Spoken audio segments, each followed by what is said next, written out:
At last, after days and weeks of searching, interviewing, and questioning, apparently, the Cleveland Browns have found their guy. And his name is John Harbaugh, Robert Saleh, Clint Kubiak, Brian Flores, Jeff Hafley, Jesse Minter, Chris Shula, Grant Udinsky, Nathan Shielhouse, Jim Schwartz, Todd Monken. Ding, ding, ding, ding, ding. We replaced Kevin Stefanski with Todd Monken.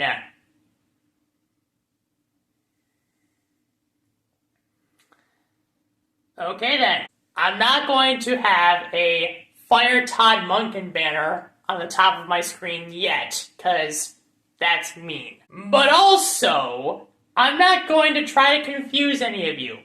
I don't like this hire. In his former job, Todd Monken was the offensive coordinator with John Harbaugh in Baltimore.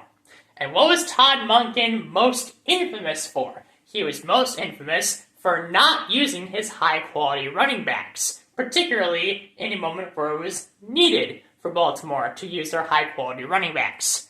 Baltimore's had one of the best running games in the NFL for many years running now, and in critical situations, Todd Monken has chosen, no, let's not use our dominant rushing attack. Let's have Lamar Jackson throw the ball 50 million times. And it has not led to success for Baltimore in the playoffs. And that is the guy the Browns hired to be their new head coach. We could have had his former boss, John Harbaugh.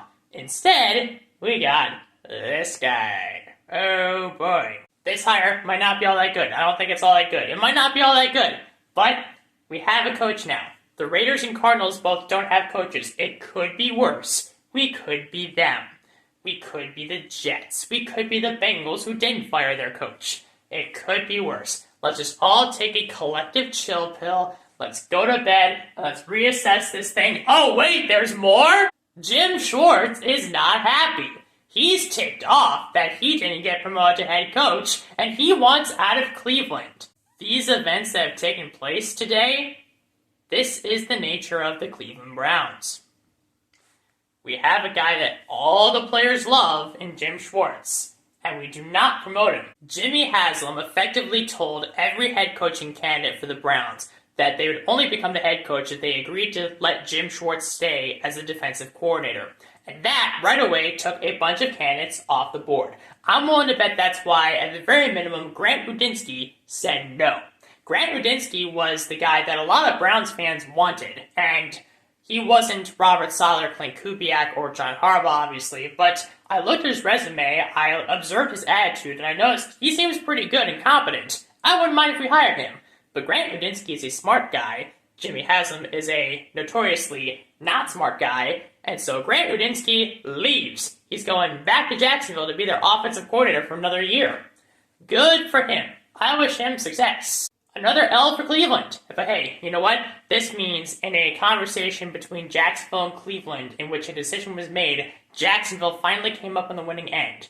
After all these interviews, after everyone making fun of Cleveland for not hiring a coach, even though they also were not making fun of the Raiders or the Cardinals for the same thing, the Browns hired Todd Monken. And even after we hired Todd Monken with the qualification that he would keep Jim Schwartz goes away on his own, or is about to anyway.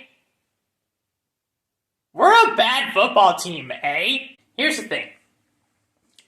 I wanted Kevin Stefanski to be fired, and he needed to be fired. There's a reason my fire Kevin Stefanski banner went up to 29 before he finally got fired. If we were to rank coaches on a scale of 1 to 10,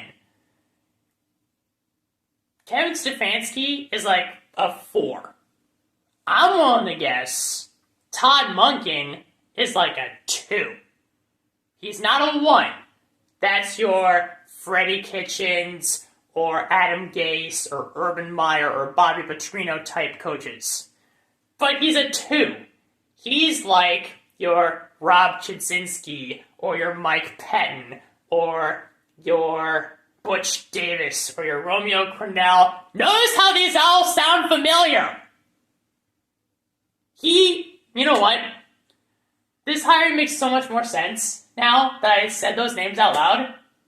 And that he's like a 2 on a scale of 1 to 10 when it comes to being competent at coaching, or at least that's what I think he's going to be. It's perfect. I mean, every coach throughout Browns history has either been a 1 or a 2 in terms of competency. Kevin Stefanski was like a 4, which is still below average, by the way.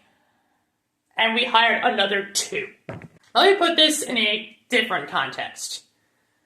Let's say you have a job and your workplace is 30 minutes away from where you live, driving-wise. You have the current ability right now to go to work in an old, rusty Honda that is rapidly disintegrating. You decide you don't want to do that anymore, so you trade in the rusting Honda, and in its place, you buy a scooter. That's what the Browns did with their head coaching position. We replaced an old, rusty Honda with a scooter. Mind you, if you're really going to ride your scooter to work while carrying all your possessions and also not being prepared for whatever weather conditions you have to deal with, that's not a very smart decision, and most people with a brain would laugh at you for making that decision. We're the Browns. We traded an old, rapidly rusting Honda for a scooter in order to get to and from work. That's what we did. This is the nature of the Cleveland Browns. This is the nature of the Browns as long as Jimmy has him as the owner. And if you couldn't tell, I'm not optimistic. Not really. The only good news about us having a new head coach is that Bubba Ventrone is very likely gone. It's not guaranteed yet, but he's very likely gone. If Jim Schwartz is leaving, I can't imagine Bubba Ventrone is going to stay either. And our special teams will automatically get better simply because Bubba Ventrone won't be there.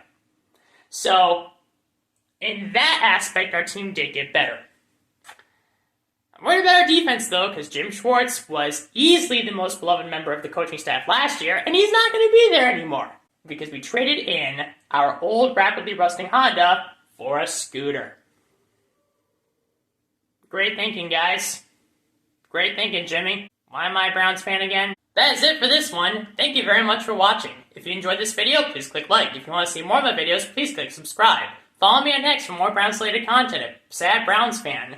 And please share this video with all your family and friends who are fans of the Browns or any football team so that they can also laugh at the Cleveland Browns.